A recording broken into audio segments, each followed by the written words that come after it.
Wanna stay home, not even drink. Wanna get out of my own head. Wanna lay down, overthink. I wanna cry every tear I got. Put on a dress, be a stranger's dream. Lock up this heart of mine. Wanna wear it on my sleeve. চোখের পলকেই কেটে গেল 4 দিন। মনে হচ্ছে যেন কালকেই ব্যাঙ্গালোর থেকে ট্রেনে উঠেছিলাম আর এখন অলরেডি ট্রিপের শেষ দিন। কিন্তু বাড়ি ফেরার আগেও একটা বড় অ্যাডভেঞ্চার এখনো বাকি আছে। তাই সকাল সকাল বেরিয়ে পড়লাম পন্ডিচেরিকে আর একবার ফিল করার জন্য। দিনটা শুরু করলাম রক বিচ দিয়ে, কিন্তু এবার ইভিনিং নয়, সকালবেলা। সকালের এই সময়ে পুরো জায়গাটা অনেক বেশি কোয়াইট। ঢেউ আস্তে আস্তে পাথরে লাগছে, লোকজন মর্নিং ওয়াক করছে আর পূর্ব দিকে আকাশে আস্তে আস্তে সোনালি রং ধরে নিচ্ছে। Good morning everyone from the rock beach. আজকে সকাল সকাল উঠেই সানরাইজ দেখতে চলে এসেছি, কিন্তু রোজই ট্রাই করছি কিন্তু দেখা হচ্ছে না। আজকে দেখতেই হবে বলে চলে এসেছি, কারণ আজকে আমাদের লাস্ট ডে। আজকে আমরা বেরিয়ে যাচ্ছি আজকে সানরাইজ দেখে, আর একটা দুটো স্পট বাকি আছে সেটা একটু দেখে একটা একটু ঘুরে লাস্টবারের মতো বেরিয়ে যাব। তো এখন সানরাইজের ওয়েট করছি, সানরাইজ বলে তোমাদেরও দেখাচ্ছি। কোনো ব্যাকগ্রাউন্ড মিউজিকের দরকার হয় না, শুধু সমুদ্রের আওয়াজই যথেষ্ট। হয়তো ট্রিপ শেষ করার জন্য এর থেকে ভালো শুরু হতেও পারতো না। সানরাইজ দেখার পর খিদে তো লাগবেই, তাই চলে আসলাম লে ক্যাফে। এটা পন্ডিচেরির সবচেয়ে আইকনিক ক্যাফেগুলোর মধ্যে একটা, আর সবচেয়ে বড় কথা এটা একদম সমুদ্রের ধারে। কফি হাতে নিয়ে ঢেউ দেখতে দেখতে ব্রেকফাস্ট করার এক্সপিরিয়েন্সটা একদম আলাদা। লাক্সারি মানেই সবসময় এক্সপেন্সিভ কিছু নয়, মাঝে মাঝে একটা গরম কফি, ফ্রেশ ব্রেকফাস্ট আর সামনে এন্ডলেস সি, এটাই এনাফ। ব্রেকফাস্টের পর চলে আসলাম পন্ডিচেরি আর্ট অ্যান্ড ক্রাফট ভিলেজে। যারা লোকাল কালচার এক্সপ্লোর করতে ভালোবাসো তাদের জন্য এটা দারুণ একটা জায়গা। এখানে বিভিন্ন লোকাল আর্টিসানসদের হ্যান্ডমেড কাজ দেখা যায়। Pottery, bamboo craft, painting, wood work, handmade souvenirs. প্রত্যেকটা জিনিসের পেছনে একটা গল্প আছে। ট্রাভেল শুধু ফেমাস প্লেসেস দেখার মধ্যেই সীমিত থাকলে হয় না, ডেস্টিনেশনের কালচারটা বুঝতে হলে এমন জায়গাগুলোকে দেখা উচিত। এখন আমরা এসেছি ম্যানগ্রোভ বোটিং পয়েন্টে। এখানে বোট নিয়ে ম্যানগ্রোভ ফরেস্টের ভেতর দিয়ে একটা বোট রাইড আছে, খুব সুন্দর শুনেছি। যাই এক্সপিরিয়েন্স করি তোমাদেরও দেখাচ্ছি। আর বেসিক্যালি আর যেটা পেছনে দেখতে পাচ্ছ সেটা হচ্ছে একটা আর্ট অ্যান্ড ক্রাফটের একটা মিউজিয়াম টাইপের।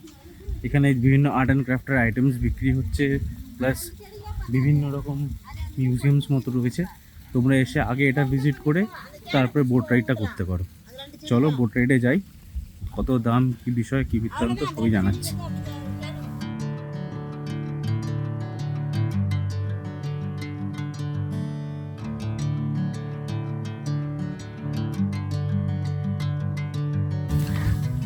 এই বোট রাইডের জন্য টিকিট কাউন্টার এটা 500 পার পার্সন। একটা 1.5 ঘন্টা রাইড, 1.5 ঘন্টা থেকে 1 ঘন্টা 15 মিনিটের রাইড আছে। এরকম একটা স্লিপ দেবে, স্লিপ কেটে নিয়ে তোমাকে বোট রাইডের জন্য একটুখানি কিছুক্ষণ ওয়েট করতে হবে, তারপরে ইউ ক্যান গো। তো একটু ওয়েট করি, দেখি যখন বোট রাইড স্টার্ট হবে তখন আবার দেখাবো। আর তারপর আমাদের পুরো ট্রিপের সবচেয়ে ইউনিক এক্সপিরিয়েন্সের দিকে বেরিয়ে পড়লাম, পিজাভারাম ম্যানগ্রোভ ফরেস্ট। পন্ডিচেরি থেকে কিছুটা দূর হলেও এখানে আসাটা পুরো ওয়ার্থ ইট। বোটে উঠে জার্নি শুরু হতেই বুঝতে পারবে এটা কমপ্লিটলি অন্যরকম একটা এক্সপিরিয়েন্স। প্রথমে খোলা জল, তারপর আস্তে আস্তে বোট ঢুকে যায় ম্যানগ্রোভের মধ্যে। দুটো দিকে ঘন গাছ, মাঝখান দিয়ে ছোট্ট জলের রাস্তা। রাইড স্টার্টেড, যাচ্ছি এখন ম্যানগ্রোভ ফরেস্ট দেখতে।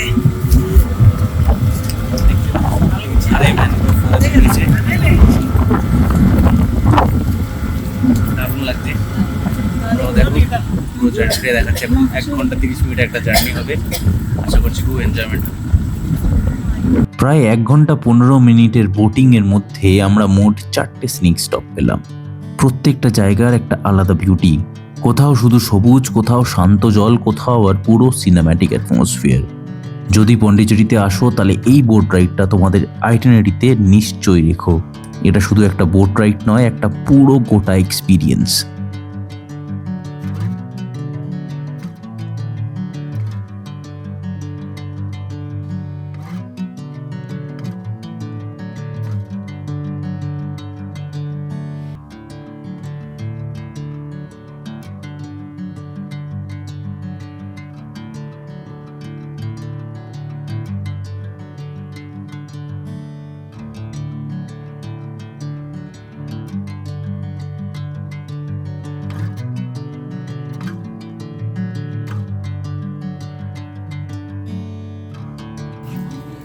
বোট রাইডটা অফিসে শেষ হলো। 1 ঘন্টার একটা রোলার কোস্টার রাইড। আমি তো বলবো যে পন্ডিচেরি আসবে এই ম্যানগ্রোভ বোট রাইডটা নিশ্চয়ই করবে।